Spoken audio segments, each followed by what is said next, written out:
Ministrat e rinj të kabinetit qeveritar Rama 4 janë betuar sot para presidentit Bajram Begaj në ceremoninë e zhvilluar në Pallatin e Brigatave. E para që u betua ishte Albana Koçiu, e cila mori detyrën e zëvendës kryeministres.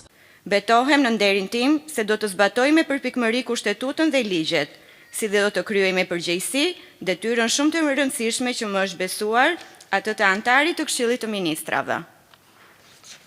Betohem. Ndërkohë i dyti ishte Ferit Hoxha, ministri i ri i jashtëm, dhe më pas Besfort Lamallari, i cili do të mbajë detyrën e ministrit të brendshëm, duke vijuar me ministrat e tjerë.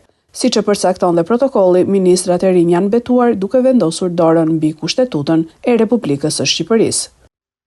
Kujtojmë se në votimin e djeshëm në kuvent të këtyre ndryshimeve, opozita nuk mori pjesë, pasi deputetët opozitar ishin ngritur në këmbë dhe kishin bllokuar foltoren e parlamentit.